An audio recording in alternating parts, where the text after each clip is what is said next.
was no way I'd get much more than one hit in. I was effectively trapped here. And even if I did manage to escape, I knew nothing about the king's castle. Sure, I'd grown up in Amnestia, but I had never left the small abbey I'd been raised in until I'd met the princes. "It's more than that, little changeling," he said gruffly. I narrowed my gaze on him and waited. Slowly, ever so slowly, Tyr straightened his back and looked at me. "I admit," he said, "originally, I was bored." My mouth dropped open. That couldn't be right. He couldn't possibly be telling me that he did all of this, betrayed his race and his brother, because he was bored. As if sensing my thoughts, he grinned ruefully. "I'm sure my little brother has told you very little, if anything, about his home court. The Court of Midnight is as secretive as it is powerful," he said. "We are taught from birth to play the game, and play it well." What game? I demanded. Life and death. That's no game. Tyr tilted his head and slowly lowered his eyes until they had passed over the rest of me. "There is a reason we keep to ourselves. A reason why ours is the court called upon for action and war, little changeling." I snarled, hating it when he called me that. They, my princes, could call me that, but he couldn't. He ignored the sound and continued. "The Court of Midnight possesses old magic, ancient and dangerous magic. We were the ones called upon when courts of old needed to be taught a lesson." When courts of old needed to be taught a lesson.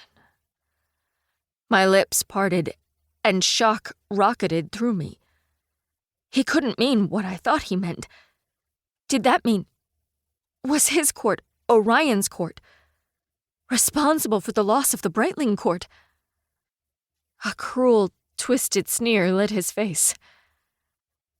"I can see you understand," he said. "Midnight is the power that steals all other magic. We are not life. We are death incarnate. With such power comes a great deal of tediousness. What does one do when you have all of the power of the world? My muscles jumped and shook. Anger poured through me, and yet I couldn't move. I simply stood there and watched him, cautious, confused, and yes, even a little scared. It wasn't a fae that stood before me, but a monster. Orion, of course, was always a little different. When heirs are young, they are sent away to other courts to begin their training. He met Sorrel and Rowan at the Court of Frost and Court of Crimson, and when the Crimson Queen decided to step down from her court to give her son some ruling experience, well, it came as no shock to me when Orion leapt at the chance to join him. He always was a weakling. "He's not weak," I snapped. My skin heated. My face flamed. Something deep within me burned with the agonizing heat of the sun, and it made me want to melt his smug face off. Orion is one of the strongest, bravest men I know. If anything, you're the weak one. Tyr's eyes widened for merely a fraction of a moment before he burst out laughing. "Truly amusing," he barked.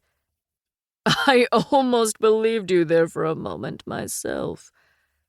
"You should believe me," I said through gritted teeth. My hands clenched into fists. I wanted so badly to hit him, but I didn't trust that it wouldn't come back to bite me in the ass. "I'm serious." "I'm sure you are," he replied, sounding arrogant in his sarcasm. "But you keep interrupting me. Don't you want to know why I did this?"